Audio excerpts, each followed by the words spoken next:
Every help file or online help that you create can be compared to a story, one that has a definite introduction, a body, and a conclusion. There is a logical flow of functions, of one function leading to the next. For example, in a payroll application, first employee information and later their salary information have to be entered into the system before one can run payroll and generate salary slips. So in the payroll application, functions such as creating an employee, adding salary and wage details, etc., appear before other functions such as run payroll or generate salary slips. We'll see soon how these functions can be ordered in our help file.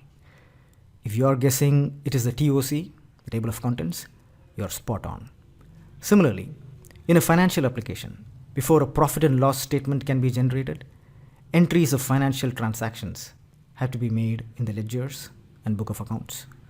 So in this financial application, functions such as ledger entry or maintaining book of accounts appear before functions such as generate profit and loss statement and generate balance sheet. If you have used programs such as Microsoft PowerPoint, you might have also noticed how functions have been arranged in the menus, starting from a left to right and in a top to bottom manner. In the image on our slide, notice how the file operation menus are on the far left, with the other more advanced functions such as insert and design located further to the right. Even inside a menu, as in this slide, with the image of the file menu expanded, notice how the initial tasks such as opening a file, saving a file, etc. are on top. The subsequent and final operations such as print, save and send, and exit are located way down the menu. Most programs, web applications, follow this rule, left to right and top to bottom, in sequencing the functions of the program in a logical manner, helping the user to use the program efficiently. Our help files must also reflect this logical flow. So where do we go about doing this sequencing of topics and functions in our help file? In the TOC, or table of contents.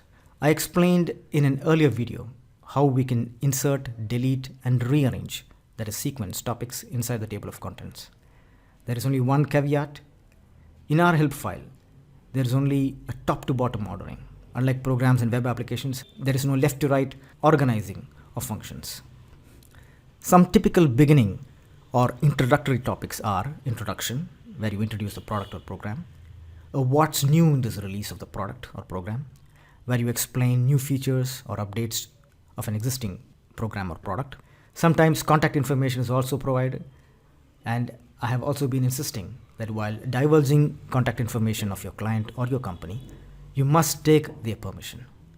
For a web application such as Gmail, Yahoo Mail, or MS Outlook, the initial topics may also include the how to login topic. At this juncture, you may ask, where do downloading and installation procedures go? Here's a tip. If the procedure is too elaborate, complex, or delicate, then they need to go into a separate download and installation guide. If they are small, they could go into the user guide, but then again, get the final word from the client. And finally, to highlight the purpose of a user guide or help and what it is not, here goes. A user manual is not a tutorial, one that has quizzes and exercises, one that is normally used for product training. Also, a user guide does not explain things other than the functionality of the product or application. For example, a user guide for a financial application does not explain financial accounting. Similarly, a user guide for a hi-fi product does not explain electricity, capacitors, or resistors. Sometimes, clients may not be well informed about this. In such cases, it is your duty to educate them politely.